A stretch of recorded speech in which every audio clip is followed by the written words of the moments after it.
If you have an ounce of gasoline in your veins, you know all about this car. You know that it has a turbocharged 16-cylinder engine that makes more than 1,000 horsepower. You know that it will accelerate to 60 miles an hour in just 2.7 seconds. That it will go faster than 250 miles an hour. And that it costs more than $1 million. You know the Bugatti Veyron is a very, very special car. But what you really want to know is, what's it like to drive? Well, we're about to find out.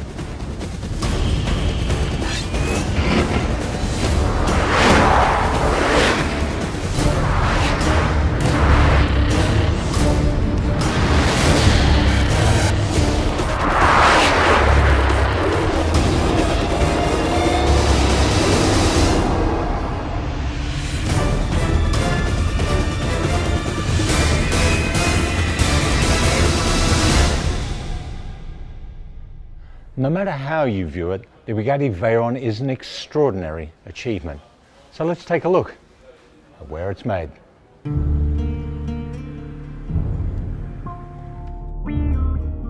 This tiny factory next to Ettore Bugatti's famous Chateau Saint-Jean in Molsheim, France, is called the Atelier, a French word meaning artist's workshop, which is appropriate because each Veyron is a piece of automotive art. No high-tech robots and humming assembly lines here. It takes 14 people 1 week to hand-assemble a single car. The massive engine is built in a tiny room in VW's Salzgitter engine plant in Germany, while the $120,000 7-speed dual-clutch transmission is from British engineering company Ricardo. You can order your Veyron in any colour combination you want, but polished aluminum panels will add $590,000 to the price tag, mainly because Bugatti can only build 6 cars like this a year. The side mirrors are milled from a single billet of the metal and cost $40,000 each. When you pay prices like that, you have a right to be fussy. For the ultimate in quality control, each Veyron is run on a rolling road dyno for 35 miles, at speeds of up to 125 miles an hour.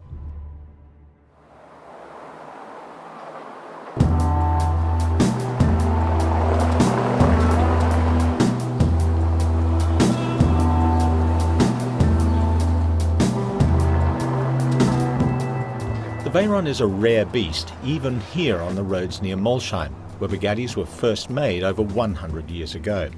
Just 380 Veyrons, 300 coupes and 80 open-top models like this Grand Sport have been built since 2005, so even the locals pay attention.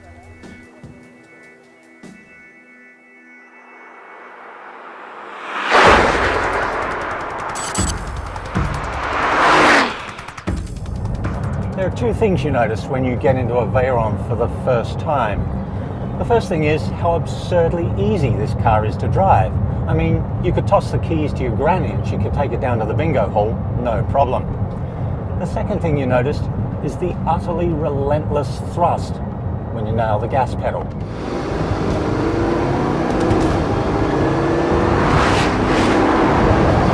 I've been testing cars for 30 years.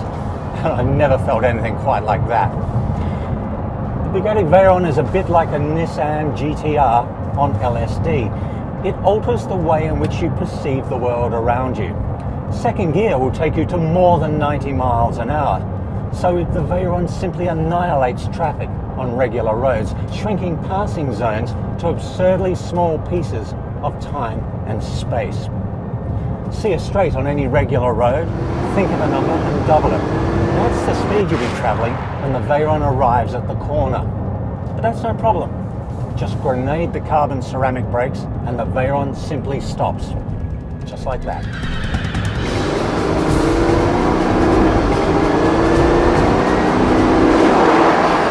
Push it hard and the Veyron's handling devolves into mild understeer. The key to canyon cut and thrust in this car is to be patient with the gas, feeding it on as you exit the turn.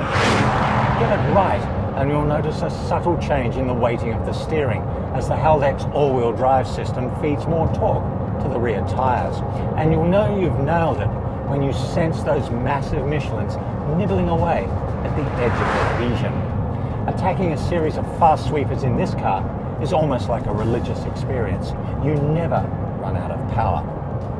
Driven normally, mooching through town or cruising on the freeway, the Veyron has the same easy drivability as a GTR. In fact, I'd argue it's more refined than the Nissan.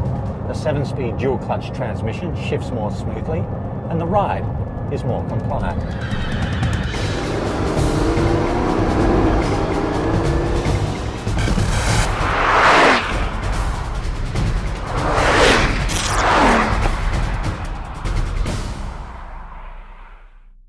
Just think about it.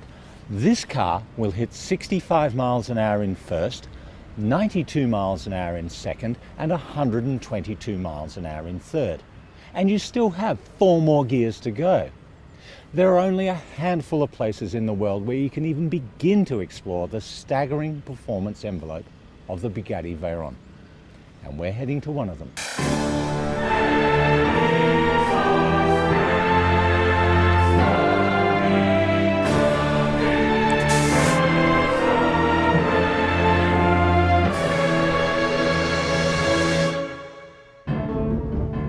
We're in a remote pine forest just outside Wolfsburg in Germany.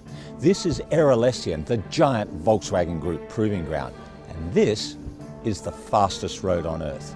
This is the Erlesien high-speed track. It runs for 12 miles, and right here it runs dead straight for 5 of those miles. This is where you can take a Bugatti Veyron to the limit.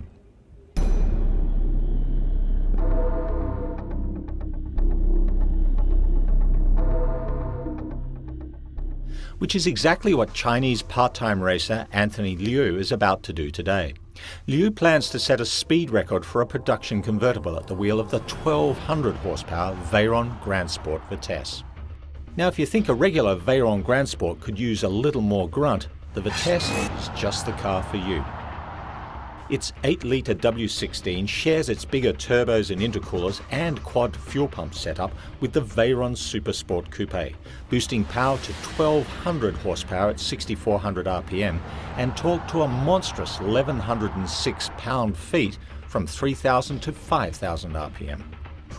Bugatti engineers claim the Vitesse's engine will consume more air in 1 hour at full throttle than a human does in a whole month.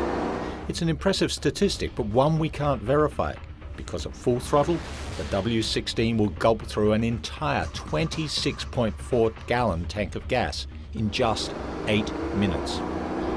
Removing the roof changes the way the air flows around the car, which is why the rear spoiler has been wired to sense whether or not the roof panel is in place, and why the Grand Sport Vitesse is normally limited to a mere 233 miles per hour with the roof off.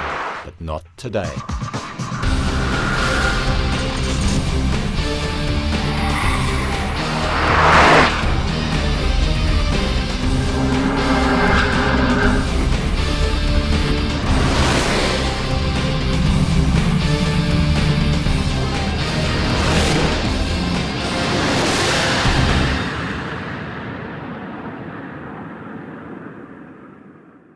Liu hits 254.04 miles per hour with just 1 pass down the 5-mile straight, and the speed is confirmed by the German Technical Inspection and Certification Organisation, the TÜV.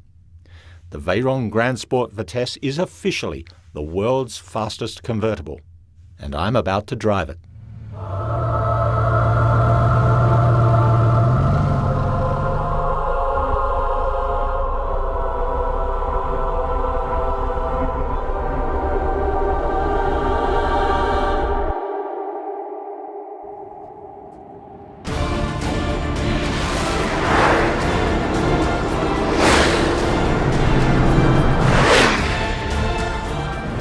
So we're coming up to the banking now, move it out into the lane. So we'll go around on the top of the banking.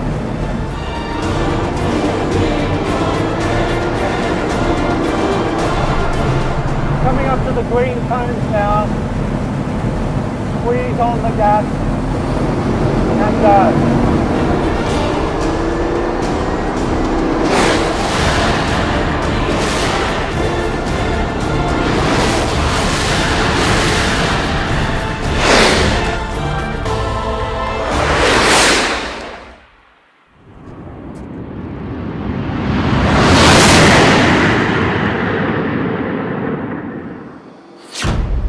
nothing like a Bugatti Veyron.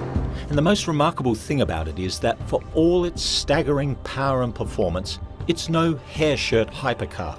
You don't have to wrestle it into submission when you drive it fast, or grit your teeth when you have to drive it slow. There are some who suggest that because the Veyron is so user-friendly, it is somehow less of a car. They're wrong. The Veyron is extraordinary in every way.